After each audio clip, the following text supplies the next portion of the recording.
as you can see, what we'll talk about in the lecture today is research and innovation. And what I wanted to give you is an example of a project that I was involved in a number of years ago now. There was a really successful example of multi-industry collaboration between academics, athletes, and a major sports brand in developing a new product that went on to have high success in both the London and Rio Olympic Games. So I'll just turn my camera off and we'll get going with that.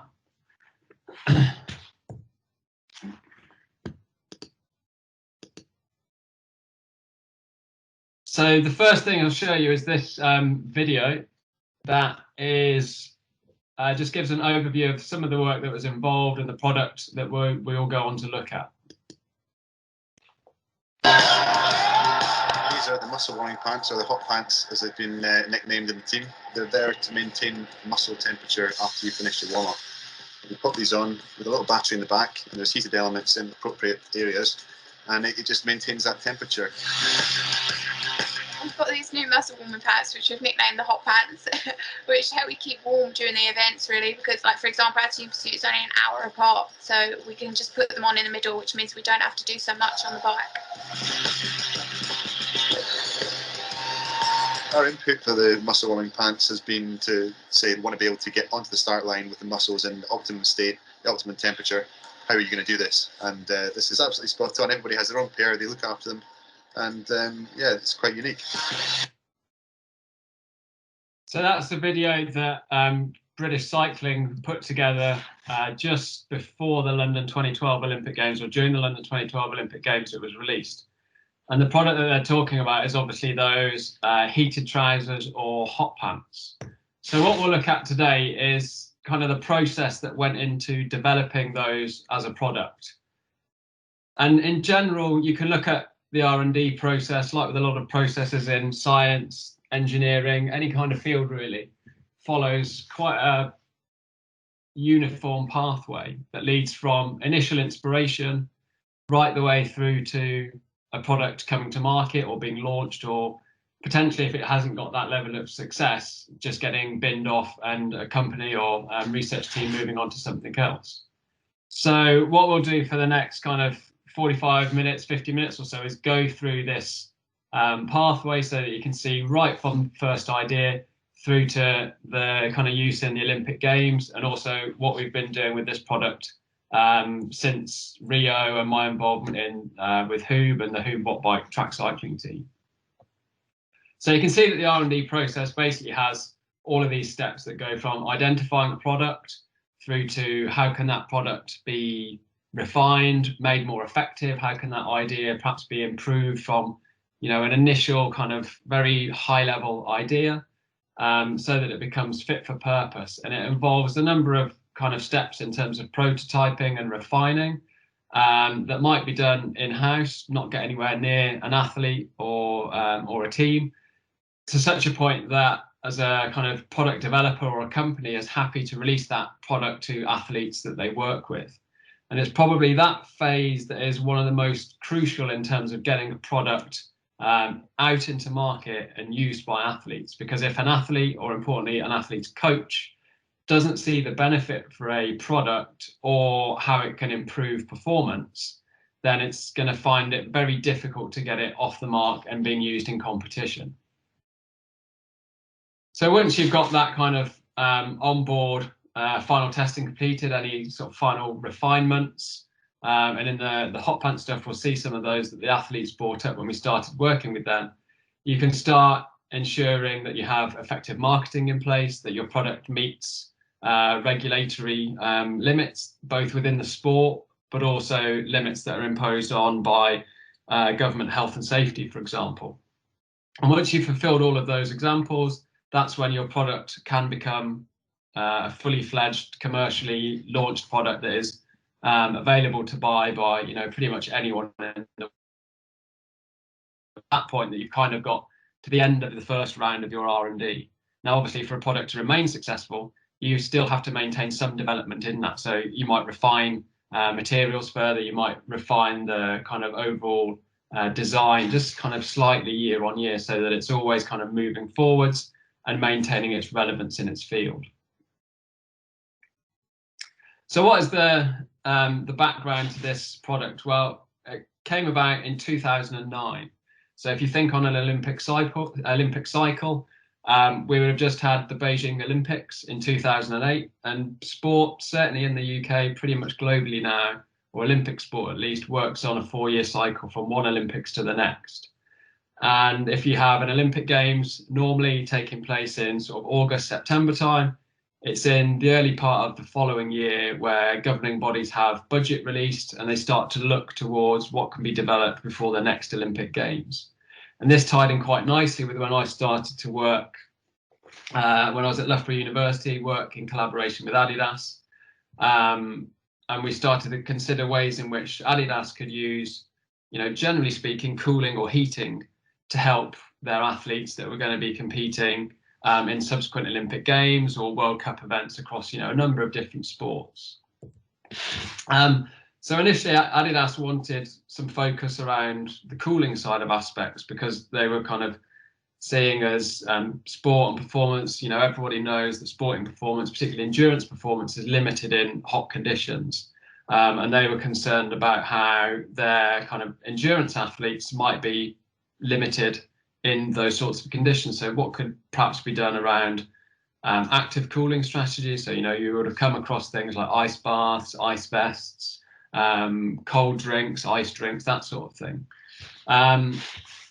But they also were interested in some work I presented around heating, because in sprint and power events, as you would have looked at when we looked at kind of muscle function in the lectures last year, you'll know that having optimal temperature within your muscle is key to the development of a fast, powerful, strong muscle.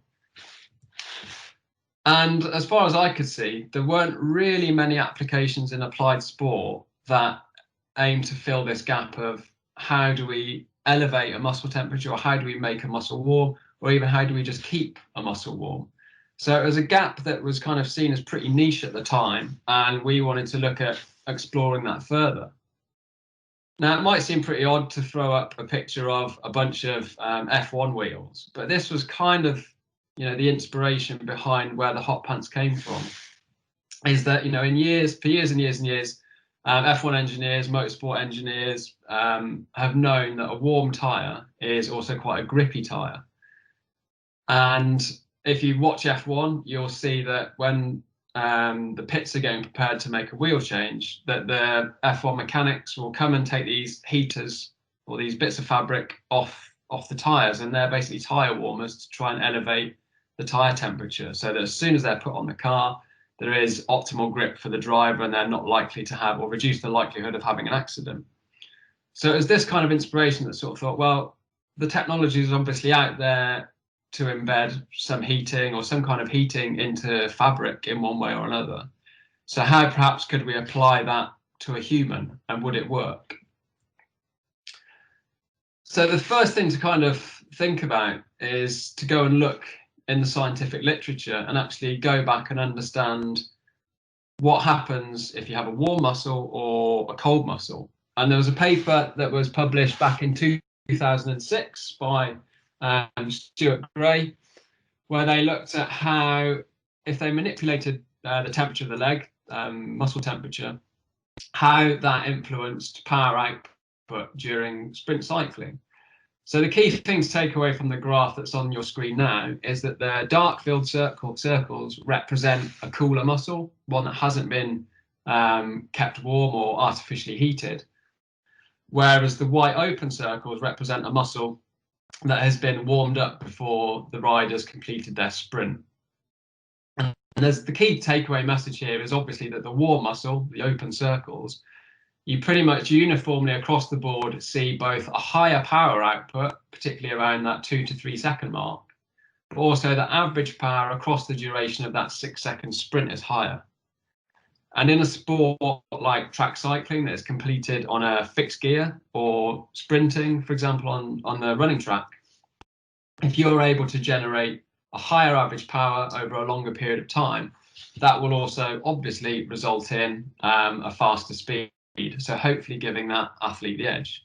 And it's this that is kind of one of the basis of completing a warm-up pretty much prior to any kind of activity that's going to involve power and speed movements. So it's not only just down to the kind of power that can be generated by the muscle, but also to metabolically prime the muscle. And potentially, if you have a warmer muscle, that muscle is also more pliable and more or less likely to become injured, particularly around that muscular tendinous junction. So there's a lot of scientific rationale for why we should try and maintain muscle temperature. So that kind of led me to think on to, or develop an idea that I'd had just by, watching TV, watching sport and being around sport and understand how kind of sport at the top level works. And this is where there's this idea of the cool room, cool down. So what we want from a warm-up is, for optimal kind of power performance within a muscle, is to see an increase in muscle temperature in the region of kind of 2 to 3 degrees centigrade. So an athlete will go out, they'll complete a warm-up of whatever nature, usually a mix of kind of continuous activity interspersed with some sprints and higher level activity. Because as you know, as you start to work harder, metabolic rate goes up, so metabolic heat production goes up as you produce more heat, or more heat is produced as a kind of an offset of the increase in metabolism. But what we started to find out quite quickly, and as those of you that compete in sport will know, is that as you stop activity, you cool down pretty quickly, partly because of sweat evaporating off you, drawing heat away. But that also is mimicked in the change in muscle temperature. And muscle temperature also drops very quickly after you stop exercising. So in athletics, in track cycling, and a lot of other competitions, there's this kind of period where an athlete will warm up, they'll finish their warm up, try and time it so that it coincides with finishing, just before their event is due to start.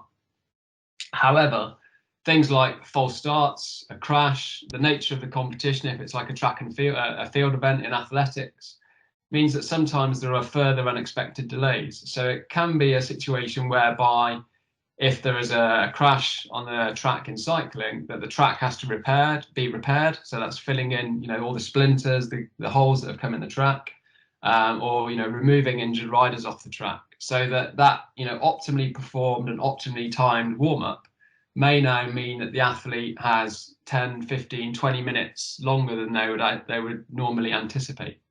So that reduction in muscle temperature will then have a knock-on effect on their performance.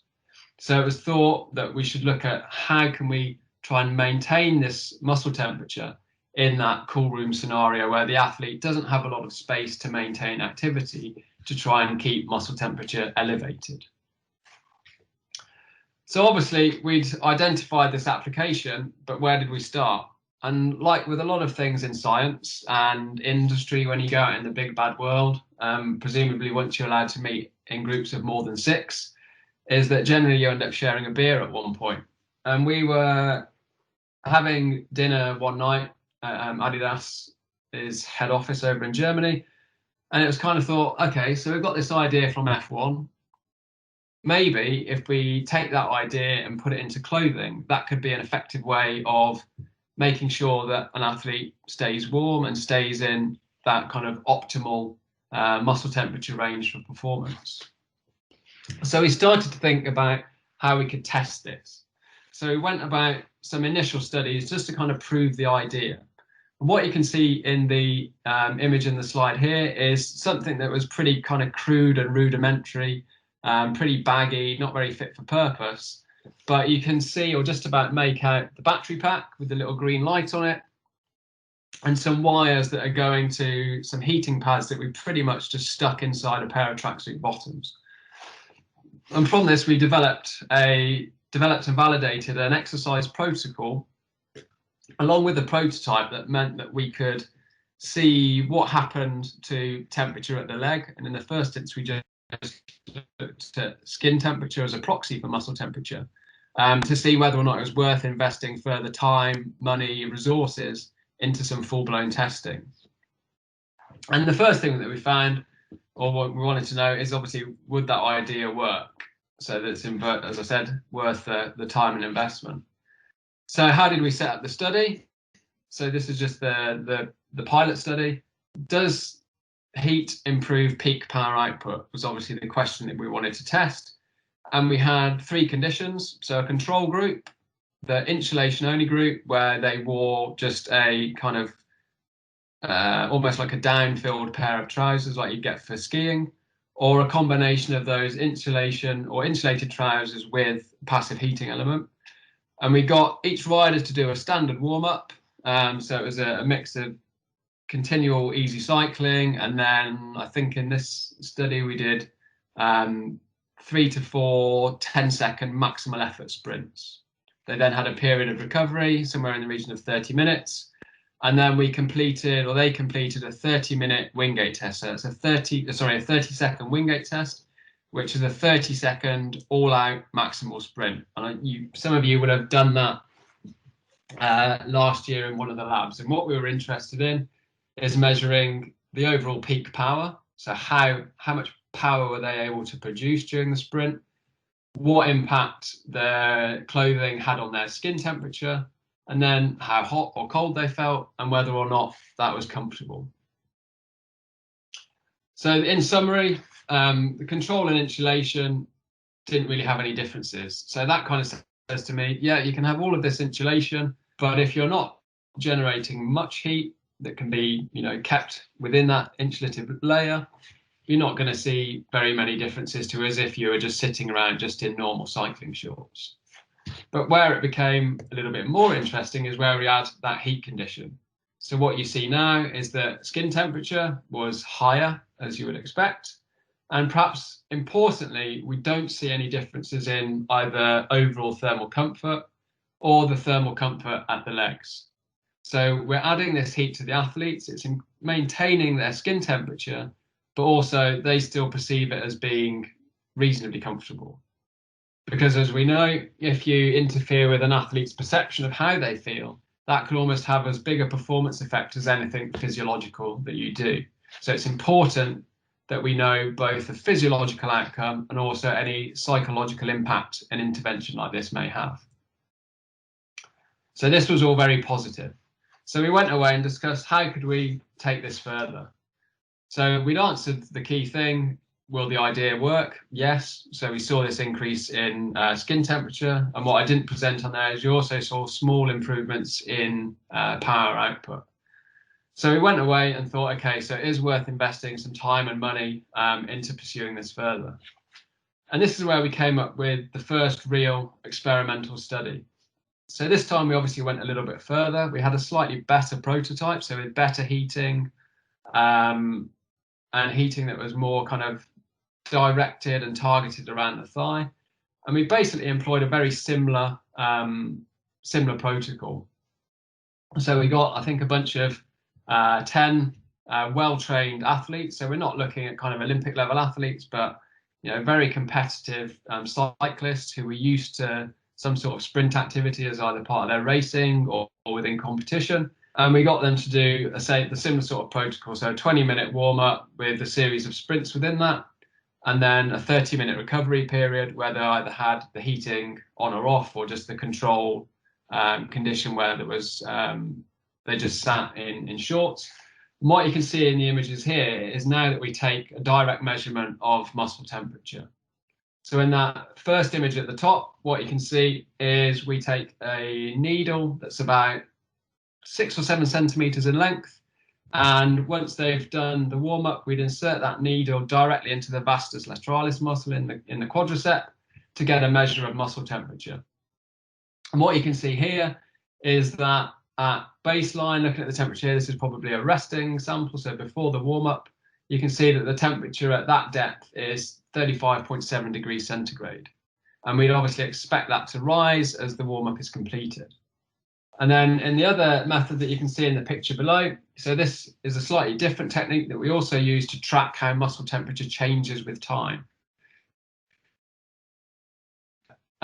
We can get measurements of muscle temperature pretty much every minute over any given period of time without the requirement for stabbing the person in the leg each time we wanted to take a measurement. So this time we would get a very flexible thermistor that we then feed into the leg so that it sits within the muscle for pretty much as long as we wanted, and we can track muscle temperature over time. So one of the key things then is, once you've kind of proved your concept, you've got data that backs up your idea as being effective, how can you get that idea out of the lab and into the sporting arena that you want to have an impact on? And from my point of view, the key thing is always to get your target athlete or your target sport involved as quickly as possible. Because if you are able to demonstrate a performance benefit even before you've gone through extensive research and development, you're more likely to get buy-in from coaches and therefore athletes. And it's pretty much the case in sport, certainly elite sport, that coaches are the kind of gatekeepers to success, both for the athlete to a certain degree, but also for anyone that wants to work with that athlete. If a coach doesn't believe what they're being told or hasn't got the evidence for what they're being told, it's never going to get anywhere near an athlete. So one of the first things we did once we'd completed this study and shown big benefits to both muscle temperature and also sprint cycling performance, we set up a meeting with the British cycling coaches to kind of let them know what we were doing and how seemingly beneficial it was. Because in that study that I just kind of showed, we saw an increase in, or a maintenance in muscle temperature kind of 1 or 2 degrees higher than control. That might not sound a lot, but you think about a couple of slides back where I said you need a 2 to 3 degrees C increase in muscle temperature to have a performance benefit. That is now keeping you within that performance benefit window. One of the key things that the guys wanted to know at British Cycling was, well, okay, this is great, but how quickly is muscle temperature lost during a warm-up? And that led us to conduct the second study. So this is where we've used that probe now that sits indwelling within the leg. So we've got guys to come back in. They've completed an identical warm-up. And this time, after the warm-up, we put the needle into their leg. So it's sitting at around about 2 centimetre depth within the quadricep. And we've tracked how muscle temperature changes over time. So the picture in the bottom left-hand part of the slide here, what is that showing? Well, that's showing the change in temperature from the end of the warm-up over 30 minutes. And the important thing to look at here is the bottom line. So the dark filled circles are the control condition, where the athletes recover just wearing normal cycling shorts. And then the square is the control hot condition, where they're in the cool down, in that kind of recovery phase, and they've had the heating elements on, but also they've worn active heating during the warm-up. And then they didn't wear active heating during the warm-up, and then the filled triangles is they've worn the active heating during the warm-up, and that stayed on throughout the 30-minute recovery window. And what you can see is that after around about 20 minutes, we start to see a significant reduction in muscle temperature. So by that point, in the control condition, you're looking at over 1 degree centigrade drop. And that difference between the control condition and the heated conditions is around about 0.5 degree centigrade by the end of 30 minutes. But importantly, what you're looking at is even in a relatively short window, so 15 to 20 minutes, which is the window that is often kind of considered somewhere near optimal for a warm-up to finish prior to competition, you've already seen a pretty significant drop in muscle temperature. So once we'd answered this question, this kind of got the coaching staff at British Cycling and the management team, performance management team at British Cycling thinking, okay, there's a real potential benefit for this kind of thing to be used with our athletes. So we started to look at how we could refine the product a little bit further and actually get some athletes involved. So, the next kind of iteration of prototypes were released to the BC athletes. So these are the kind of like high performance squad, the Olympic squad, so that they can use them in training, see how they kind of feel when they're using a new product, a new thing, how that impacts on their training, how it impacts on their preparation during simulated competition. And what we did alongside with British Cycling and Adidas is to use that feedback to go, okay, well, we want a particular zip here, or we want this kind of orientation, so that we're able to get them off quickly. We're not likely to get, you know, your foot or your ankle stuck in the trouser leg when you're just trying to get them off in the 30 seconds before you go up on track to do your race. And the real high profile athletes, so, you know, Chris Hoy, Vicky Pendleton, Laura Trott, they were all actually 3D scanned to ensure that we were getting optimal fit when their garments were made.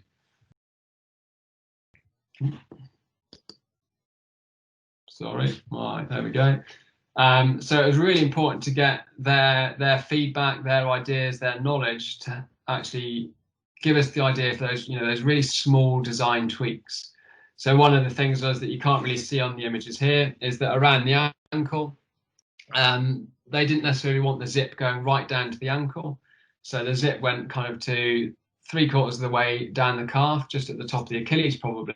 But then around the cuff at the base of the ankle, there was a Velcro strip, just in case the zip got stuck in something. They were still at least able to get their foot out and not have to, you know, take a shoe off or whatever else is that's just added additional stress, added faff, extra time that's putting more and more pressure onto the athletes that they don't need before going up to competition.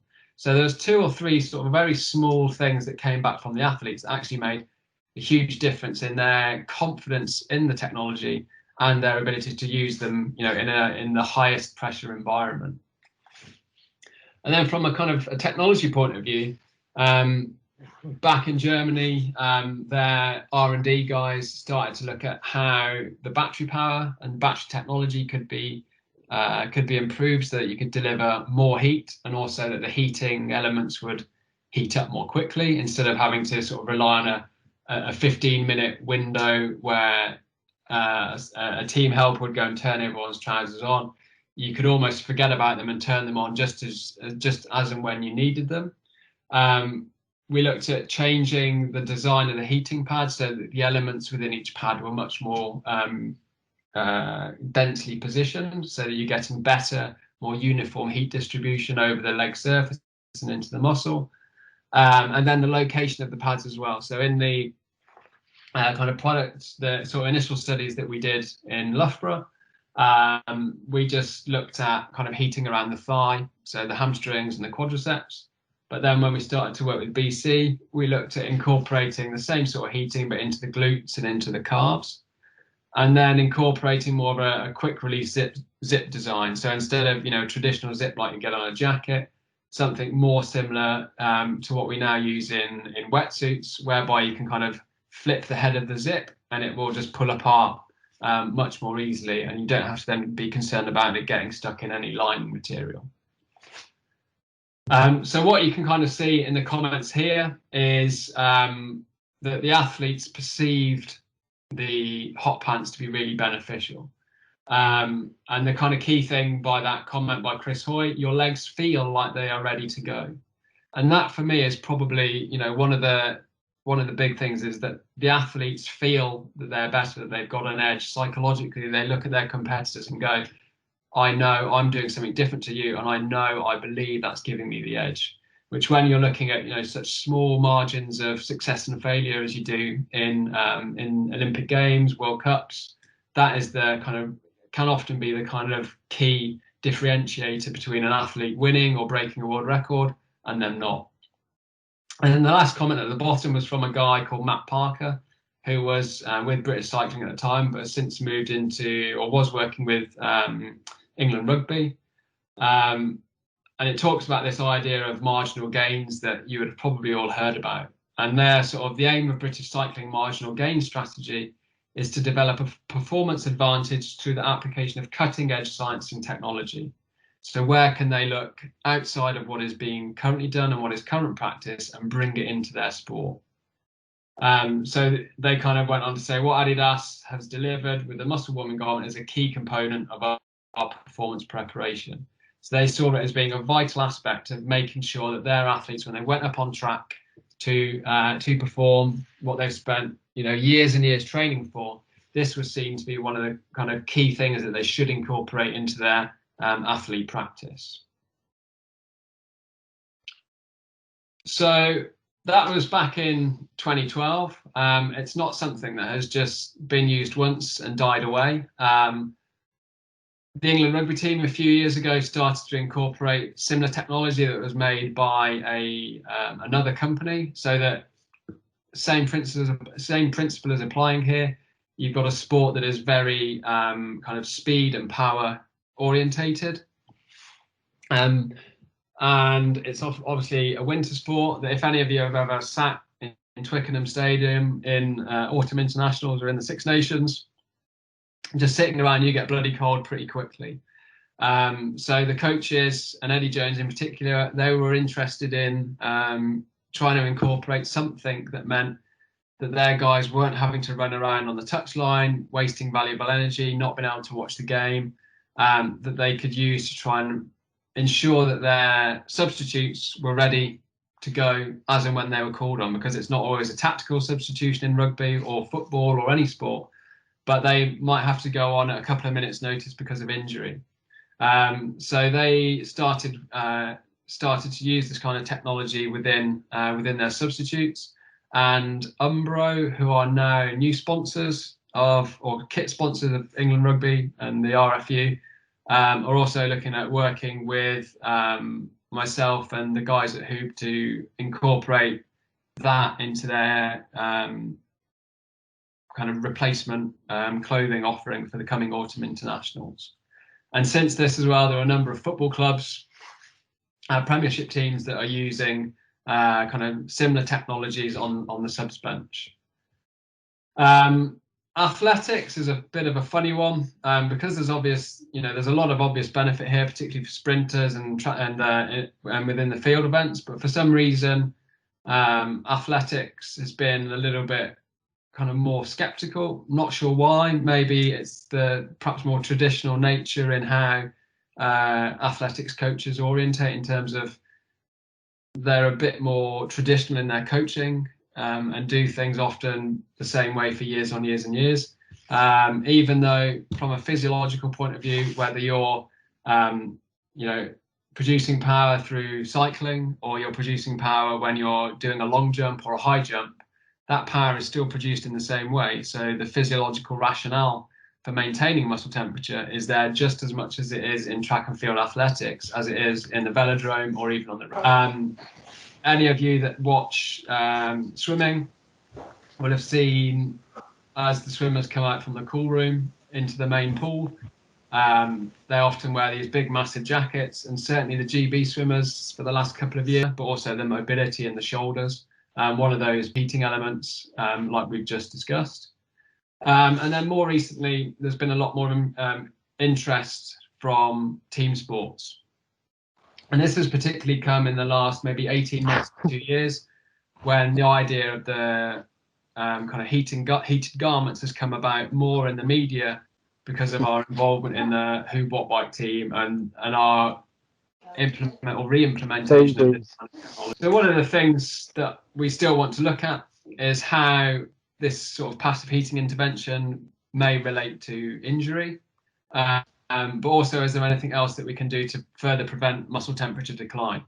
And I'm not sure if I've got this slide in here, but another study that we did is to look at how we could actually answer this question in trying to maintain muscle temperature even further. Because you'll see remember from the graph earlier, even with passive heating, you still see a reduction in muscle temperature. And that's down to the role that blood flow plays, because obviously blood comes into the top of the leg, through the quadriceps, down to your thigh, into your feet and back up. And as that blood travels down through the leg, that blood will cool down. So as the blood returns from the feet into the thigh, it will have a cooling effect. So we actually looked at a study where we, by using a high pressure cup around the thigh, and implemented the exact same intervention, except this time we saw that with the clamping of blood in muscle temperature, scientific question that has relevance in terms of understanding a physiological mechanism detrimental to performance, to try and take that occlusion technology across into a sporting environment for use between warm-up and competition, because there are other detrimental aspects of doing that sort of occlusion that would outweigh the positives or the benefits of maintaining warm muscle. Obviously, its timing around the Olympics meant that we got a lot of media attention, which was really good for the lab where I was working at the time, but also me as a PhD student. So we got a lot of information, a lot of media across into national papers that is outside of the normal sporting kind of sports media, and we got quite a lot of sort of interest from media globally. Some sort of saying, "Oh, this is a rubbish idea," or some coming out saying, "Well, this is really obvious." Either way, it was quite an obvious idea, but nobody had thought of doing this before, and it often comes to the fore that something that seems quite simple and straightforward is probably one of the best answers to a particular question or solution. So you don't have to over-engineer, overthink a problem. If there's something simple and straightforward you can do, then that's probably the easiest thing to implement, but also maybe one of the lower cost options that you can get out to market much more quickly. At the start, we then took this technology when I got involved with the track team, when we were looking at ways in which we can try and optimize their warm-up strategies, not just in using the hot pants, but what they were doing actually as part of their warm-up, before their warm-up, and other aspects that were possible in maintaining or possible to improve performance. So a lot of the guys, or all of the guys, started to embrace wearing the hot pants, and I worked with another company that's based in Leicester to go through this prototyping, work with them on prototyping, re-engineering what we'd done before, and then working with Hoob, once we'd got those prototypes up and running, to actually make a commercially viable product. And you can now buy these products from Hoob for use in a load of different sports. And now we've got athletes, winter sport athletes, bobsledders. I think the Jamaican bobsled team have just taken an order of them. There's a lot of Canadian skiers, American skiers. Who else? Tom Pidcock, who's just won Mountain Bike World Championships, has a set that they wear. And all of the athletes always come back and are, very positive in they have this perceived benefit that the technology, that the use of the hot pants is having on their performance. And perhaps one of the sort of bigger positives that came out of this is one of the guys that was in the track squad. He was a much weaker starter off the line. He just couldn't produce as much power as everybody else. But when he started to use the hot pants more, his start improved massively. Part of it was down to the increased mobility around his kind of glutes, his hamstrings, his hip, because of the added warmth. But also he was able to produce more power more quickly, which meant he was able to get into that line sooner from the start, rather than having to expend a hell of a lot of energy because he was slow off the line and having to catch up from the outset. So what are some of the key points in this kind of project and that you can take forward into other research and development projects? Well, I think the first thing is it was based on good scientific rationale. If someone ever comes to you with a product going, look at this is going to revolutionize a sport or an athlete, it's to question why and to understand why they think that. And question the science, question how they've tested it. If it's made on a hunch and they can't answer it, it's probably snake oil. There's probably nothing in it. But if their product is based on good scientific underpinning, has good rationale, has some sort of rigorous testing, then it's perhaps a little bit more believable. And that evidence base is really key. So is a company or is a developer willing to share that information and that science with you? If they're kind of reticent to share any evidence or any data, again, that to me is always a red flag for something, that it might not be quite what it says. So we've ticked both of these points so far. And then, the key thing, and I've said it hundreds of times, is it's getting buy-in from the national governing body, from a coach and an athlete at the earliest opportunity is really key in terms of the product success. And the best case scenario is that athlete or that NGB actually comes to you and says, right, we've got this problem, we want you to help us resolve it and solve it. And you work with those guys to use their expertise, their experience that you as an engineer or as a scientist are very unlikely to have, and that must really listen to what they're saying. One of the key things I always talk about, you can engineer, design the greatest piece of equipment in the world, but if you get it to an athlete and within 30 seconds they don't like it, they're not going to use it. So always work, or at least have the end user in mind. So this is a project now that in its various guises has been running the best part of 10 years on and off. And I've worked with several different people on this. So it's not just a case of, you work on one thing, it sits back, it dies. There's always ways in which you can refine a product. It's like change aspects of it that mean it might become more relevant to more athletes in more situations. So that's pretty much the talk for today done. If there are any questions, I'm obviously happy to take questions and we can have some short discussion around that. Yes. Hello, Steve. Thank you for giving us your time. It's always a pleasure. Yes. Hang on a minute. I think the screen froze a bit. Okay, you're back. Right. So thank you for the very nice lecture that you pre-recorded for us. Now I'll start with a general question on the topic. Now, you've been working quite a bit in the relation between performance and temperature. Mm-hmm. And I think you published at least one article, a very interesting one. I think the general idea was that if you have a warm shower, you don't have to go to the gym. Is that correct? That's how the media would like to portray things often. Right. We've done some work looking at kind of how you might be able to use temperature as a stimulus for improving health, whereby you have certain situations where someone might not tolerate exercise very well, or doesn't enjoy exercise, or just can't exercise for whatever reason. And by exercise, I don't necessarily mean going for a run. It could be seen as physical activity. So even, going for a walk for some people is too difficult. And we know that there's a really strong relationship between improving physical activity and it improving your cardiovascular and your metabolic health.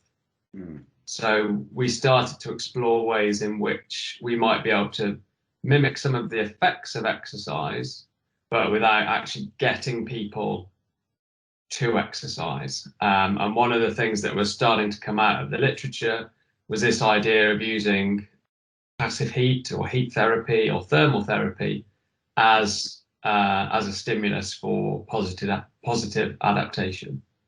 Sounds great. I'll be very interested once you figure it out. Right. So what is the relation? Can you talk a little bit about what is the relation between performance and temperature, in the sense that is there an optimal temperature? How does that affect the body? And yeah. So in this instance, we're looking at a slightly different set of variables, I suppose, in that what we mean by performance in this instance is, athletic performance, not just kind of human performance, health, which is what the passive heat stuff relates to. Yeah. So I guess the broad rule of thumb is for kind of sprint or power-based activities, you want to see an increase in body temperature and in particular muscle temperature, because it improves the conditions under which the muscles can function. It means they're able to contract faster and more powerfully. Whereas on the other end of the spectrum, you've got endurance performance, whereby, yes, you need to elevate body temperature to a certain degree. But what you don't want to happen is for you to become too hot. Because in that instance, what happens, you start to see a decline in performance. So it's almost like an inverted U relationship. Right. So getting warmer. So it's not a panacea. It's not one strategy fits all. It depends on the sport. I would imagine it might depend on the person, maybe. To a degree, it's fairly similar from person to person. Okay. Certainly the biggest variable you need to understand is the demand and the nature of the sport. Right. Okay. And even within that, it can be quite event specific. Right. So it sounds like a complex mechanism. It's not just about comfort. I imagine it also has to do with the metabolism. Multiple organs are involved. So it's not just about feeling nice and warm or feeling comfortable, I imagine. And that's why maybe warm up is important. So within warm up, I imagine you sort of activate different parts of the body as well. It's not just the muscle that gets warm, but the lungs start the energy production, the whole system, the sweat. So it all gets going. So in the video, the product you kind of developed, it's active heating, which the athletes will wear the trousers, and that will heat up the muscle. But I imagine that's not by itself. So is that in combination with the warm-up regime?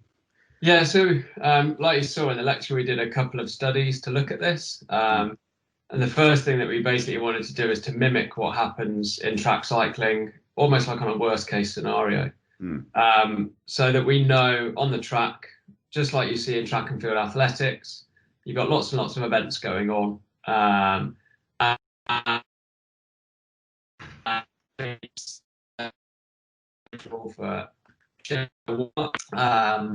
So that it's kind of timed pretty much to the minute of where they expect their event to start, so that, like you were saying, the muscles are optimally warm, your cardiovascular system is functioning optimally, so blood and oxygen can be delivered around the body as needed.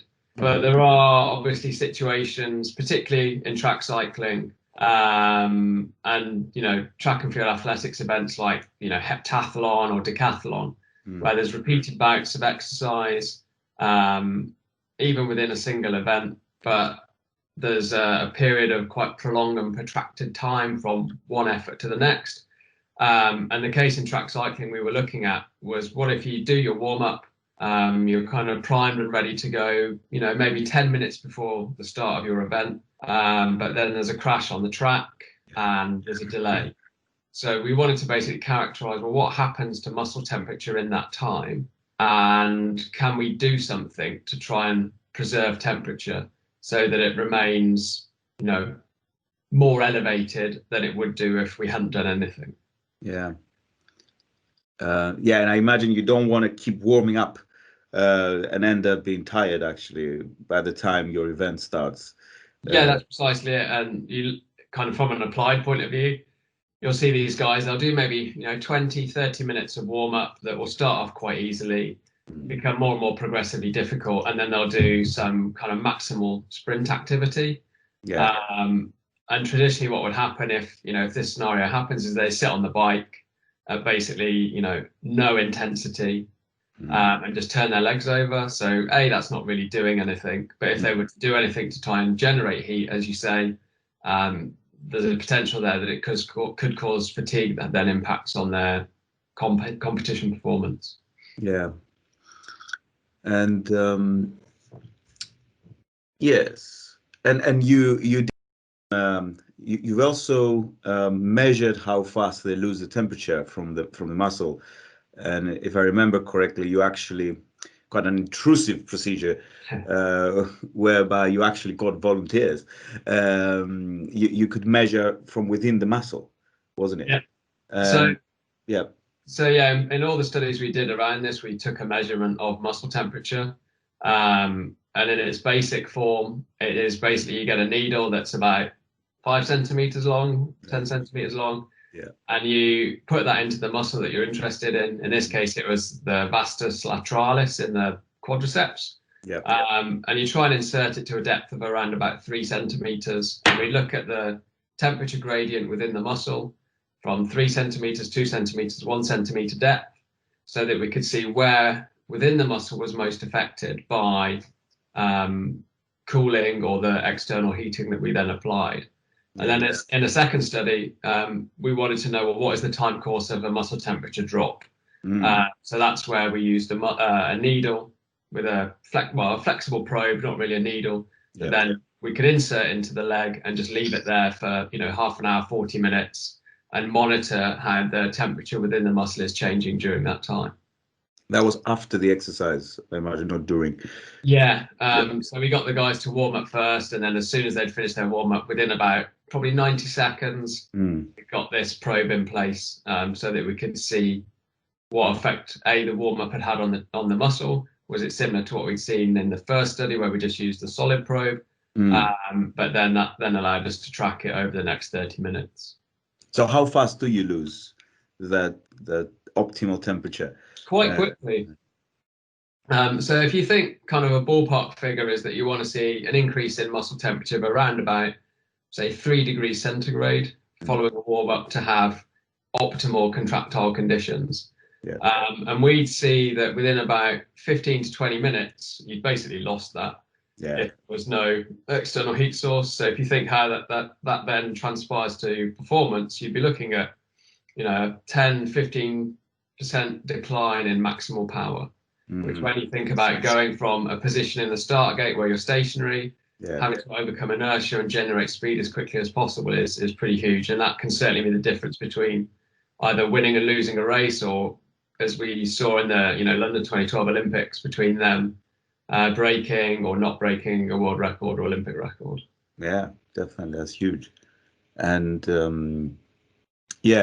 so and with the active heating, how well did it preserve that optimal temperature? So you still see a decline, and we can go into that in a bit as to why that happens, and some other work that we did to test the theory. But you'll see a preservation over the same period of time of maybe 1 to 2 degrees.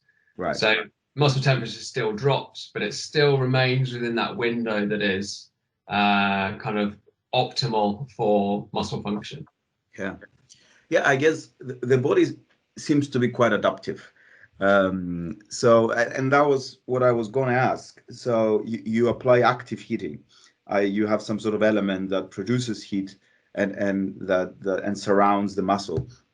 But the body produces heat itself. So would an insulation work, like wetsuit leggings or something, or would the body then adapt? So if you're in a hotter environment, your body reduces the heat production. So would it then kind of cancel by itself the effect? And is that why you lose anyway? So I guess there's kind of 2 points there. One is the body reduces heat production. Well, that doesn't really happen because heat production is fixed based on your basal metabolic rate.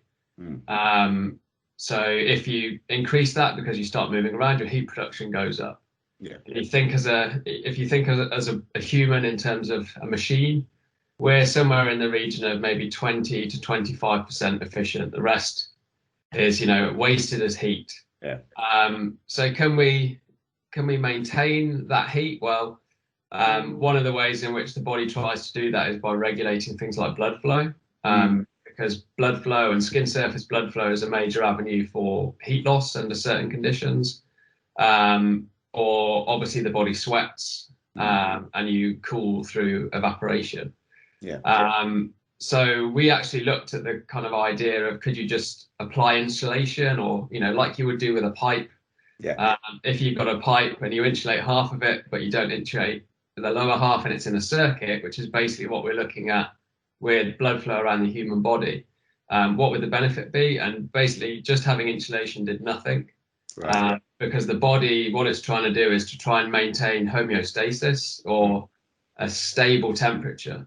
So if you've exercised or done something to get hot, the body will try and dissipate that heat more and more rapidly. Yeah. So it's only by having some sort of external heat source, sort of active heating, that you can actually put heat into the muscle and retain that retain that temperature effectively. Yeah. So if you would wear some sort of insulative leggings, then it would, maybe you would sweat more in your upper body. The body would try and dissipate. Yeah, and you think about it from a kind of physics point of view, the temperature gradient between your leg and the surrounding environment, particularly if it's cool, you know, the surface of your leg after doing some kind of warm up like we did could be, you know, 34, 35, 36 degrees centigrade. Yeah. So if the external environment is maybe 20, you've got a big thermal gradient there, so heat is going to be lost pretty easily. Yeah. Whereas when we've applied that external heating, those heating elements are heating up to around about 40, 41 degrees centigrade. So we've completely reversed that gradient. Yeah. If you would use that for a prolonged period, would that make you more lethargic? Like would that maybe reduce the blood flow? The body would just start being a bit like being in a summer hot country, or I mean, yeah, potentially if you had it all over the body, it could have some sort of effects. I mean, the thing you said there about reducing blood flow, well, blood flow wouldn't be reduced because blood would be trying to get to the skin surface to make you dissipate heat. But there could be other effects that happen from a kind of hormonal point of view that are temperature sensitive, that could mean, like if you have a hot bath in the evening, kind of help you relax and get prepared to sleep. But from this particular product, what we were looking at is very localized, a very localized heat source just around the leg. And you think about going into competition, you're pretty much so amped from, you know, you're in competition, fight or flight, let's go. You've probably had a lot of other things to get you up and know that actually the heat's probably to kind of take away from that. And actually, if it's part of your pre-race preparation, it's another trigger that's just making you think, right, it's time to go, we're ready, let's have it. Yes, very interesting you go there. And actually, I wanted to mention that. So, especially in sports and particularly at that elite level, it's not just about the technology, is it? The sense I get, it's the people that are doing that are really committed. There is a lot of stress and pressure involved into that.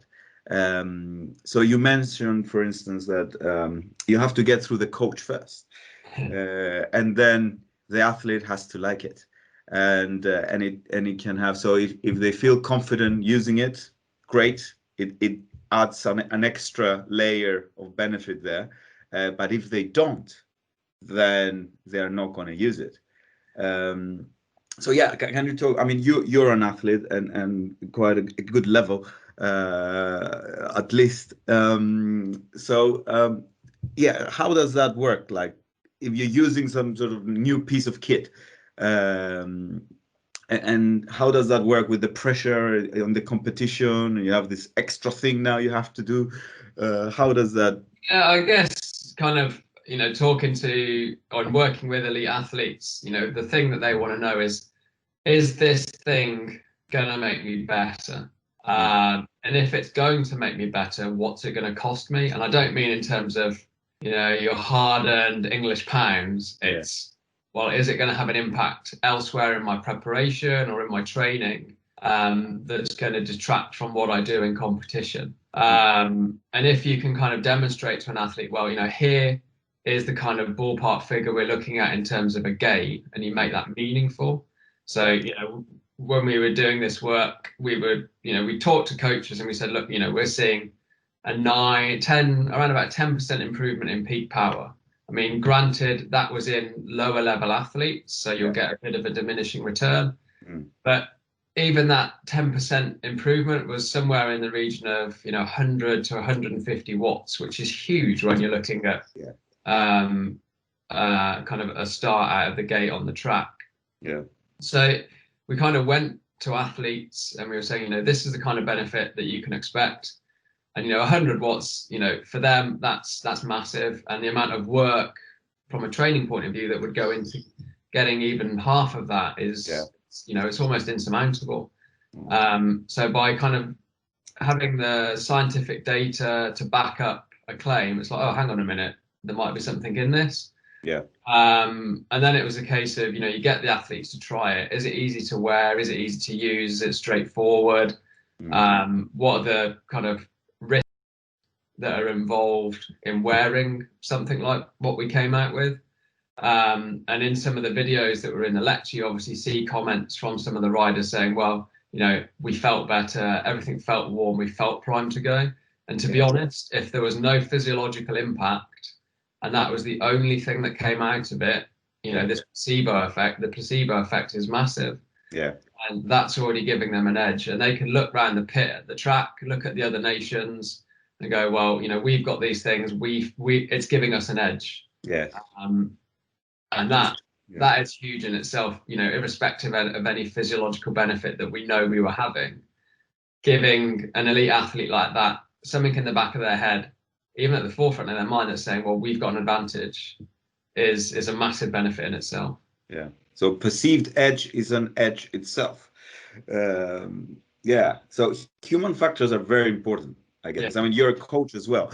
And I imagine the psychology and the attitude that the athlete has is very important. So definitely when you're designing maybe for athletes, that's something to keep in mind. That is not a machine that you just hook it up on something, but there is other factors involved, and that's a very stressful environment. I mean, like you go to, putting it on the sort of highest level, you go to a World Cup or an Olympic Games, and athletes have got a very small window to perform. So anything that you do that's, like you say, adding stress or potentially adding stress because your thing doesn't work, or they can't get it on, they can't get it off. Now, about with some settings, something comes loose in that 2-3 minutes before they go out to compete on the biggest stage there is, it can just send someone over the edge. And I go on about this inverted U, and the same is true for arousal, psychological arousal. So there's a peak level of stress where stress is a good thing, but you go beyond that, and then the athlete starts to think about other things, and it detracts from their focus on what they're trying to do. A case in point happened at a World Cup a couple of years ago when I was away with Who What Bike, and we had these skin suits that had been specifically developed, were like ridiculously good for aerodynamics, gave the riders a huge benefit. I mean, the cost of them each was something in the order of £2,000 to £3,000, so it's not like they were cheap. And they were also really difficult to get on. Like, it took 2 people to get a rider into one of these suits.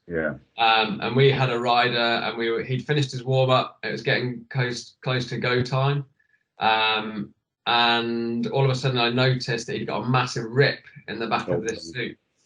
So it was like, right, how do you deal with this particular rider who was quite particular about things being done in a certain way, knowing that he was always on that limit of the tipping point in that inverted U. So it's like, well, okay, you've got to approach this in a certain way. Here's the solution. This is what we're going to do now. We've still got 3 minutes until you have to go to the holding area. That's more than enough time. And it's just, things like that. It comes as an additional stressor, and you've got to think, well, how can we manage that? Yes. From a performance point of view and a stress point of view for the athlete. Yeah. Yeah, because I guess as an athlete, you train massively for a very long period, and then you have potentially a few minutes. So that all of that training has to go in there. That's it. Yeah. Otherwise, 6 months Well, at 6 least. months is nothing. Like for some of these guys, they'll have been training, with their not necessarily solely focused on that, but 20 years plus to get all to their that. lives. Yeah. They might not have realized it at the start that that's where they were leading to, but when you're in that position, well, it is the 20 years or whatever it is that's preceded that has meant that they're on that start line. They've made it to the World Cup or Olympic Games. Yeah. And you might have 2 minutes to do your thing, and that is the kind of culmination of your career. Yeah, which adds to the stress. Yeah. Definitely. So this is something definitely that people that design equipment have to keep in mind. That if you're adding something to an aeroplane, the aeroplane is unlikely to complain. It has no stress issues there. But when you're dealing with humans, and especially at that level, it's an important thing. It's a big factor. So you said that you had the idea, and then in a relaxed environment with some people from Adidas, you mean kind a bit, Ella? Yes. So you pitched it. So it might have been just a conversation. It sounds like that project kind of organically developed because you were already working with them, and they knew the sport and the application already. So it kind of was developed. So was it difficult to convince them to try it?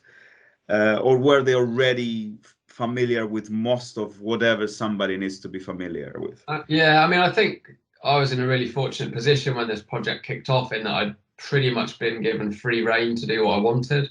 They wanted something on, two ends of that spectrum we talked about at the start of sprinting and endurance, and this obviously fitted into that sprint pocket really well.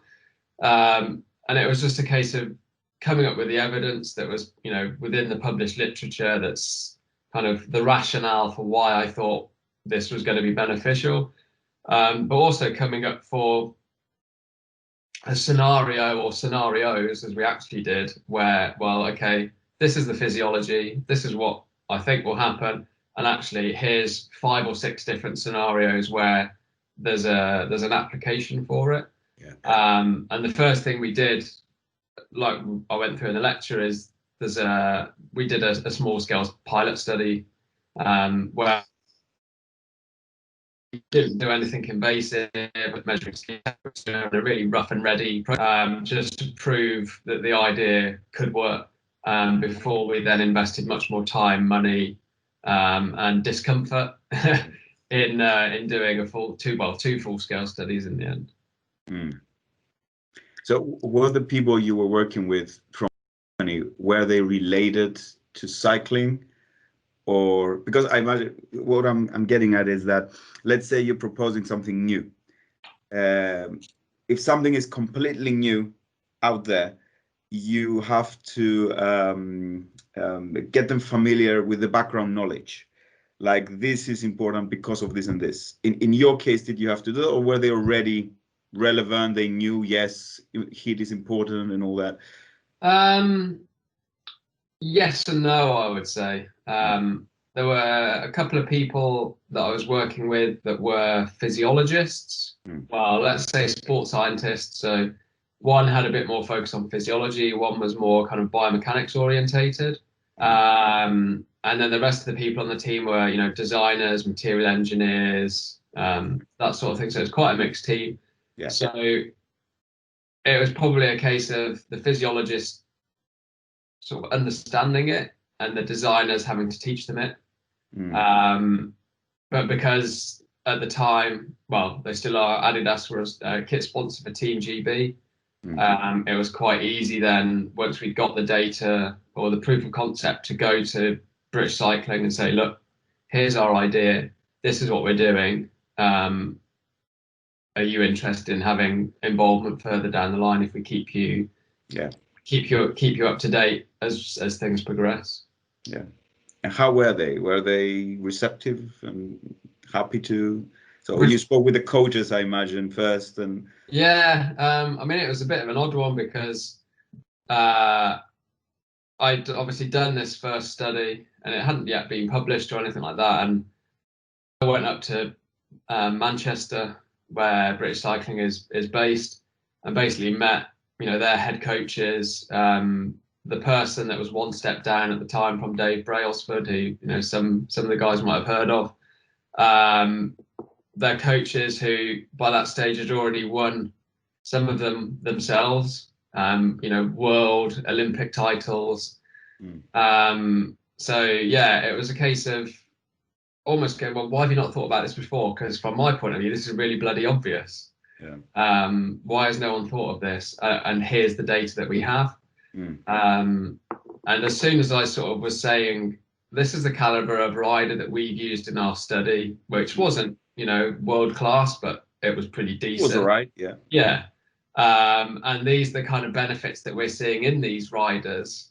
It was a bit like, okay, interesting.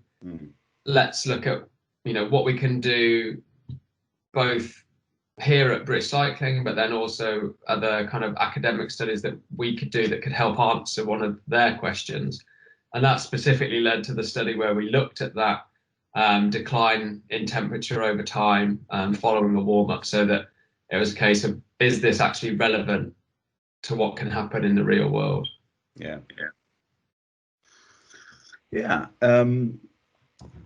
So it seems that you did a good job communicating the benefits, so you got them interested, and they wanted to hear more about it.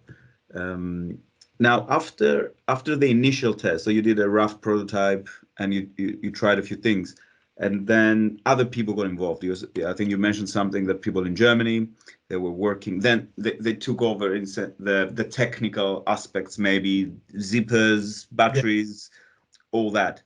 So that was kind of the second stage, which was the actual product development. So were you involved in the sort of the commercial due diligence, or that wasn't even in the picture yet? For me, I mean, that was kind of never really there, and certainly with Adidas, the product that came out of this was never actually commercialized. Because they always thought it's going to be too expensive to produce, and there's not a big enough market for it. And once the kind of product had been refined, and again that was involving the athletes, the cyclists at BC, that sort of said, well, we like this, we don't like that, we want to change this. And then after, I suppose, 2012, and certainly basically British Cycling do things on 4-year cycles, and they forget about things in the middle. Kind of come Rio, they picked it up again and started to do things, but there was no real kind of push forward in the technology or how things were designed. And it was only when I started to get involved with Hoob and Hoob Wattbike, one of the things we started to look at was how we can improve their warm-up practice and a few other things. And that's where, again, well, bizarrely, I was running a study at the time, and a guy was a participant for me who did some stuff with heated clothing. That was mostly for people with circulatory issues like Raynaud's syndrome. And I just got chatting to him saying, I want to develop this for the team, but I don't know where to start, don't have the contacts to do it. So we actually ended up making a prototype, or a new prototype again, on my kitchen table, just before we went out to a World Cup, pretty much for the riders to use there and then. And, of all the things you do in elite sport, making a prototype and taking it to a World Cup for use within a week is probably not how you would go about it. But, it was an opportunity that came up. The riders had kind of tried to do some similar things themselves in the past, so they were already invested in the idea and were on board with it, so the risk was pretty minimal. Yeah. And then it was where then we started to link with Hoob and then kind of have more commercialization for the kind of heated trousers that Hoob actually now sell, and there's been massive demand for them since the track team have had, you know, their success, and then they've been used by the Jamaican bobsleigh team now, and a lot of winter sports teams. A lot of other nations in the kind of track cycling world have picked up on them. Various track and field athletes are starting to pick on them. We've had discussions with national governing bodies in other sports, you know, some quite high profile sports that you'll see on TV and here, there and everywhere. So yeah, it started to kind of pick up traction again from that respect, which is nice. Yeah, because I guess it can be used basically in any sport, that, and especially when it's in a cold environment, where you would have that temperature gradient. It could definitely, you mentioned rugby and. Yeah, I mean, it doesn't even have to be that cold, to be honest. I mean, if you think in the track centre at a velodrome, it can still be, you know, 25, 30 degrees centigrade. But if you're sat around being inactive for a long period of time, then the heat is lost quite quickly. True. Yeah. Right. Well, the final question: did you enjoy the process? Was it a nice? I mean, you go from idea to something that people actually use. It makes a difference. It's kind of a creative process that has an impact. Did you enjoy the process? Where was it? Would you do it again? Yeah, I mean, something I'm fortunate enough now that I get to be involved in a lot of kind of product development and sort of certainly the work that I do with Hoob now. I have quite a central role in helping them roll out a lot of the new products that come out, and sort of substantiating some of the claims that are made and calling BS where I see it, because it happens all the time.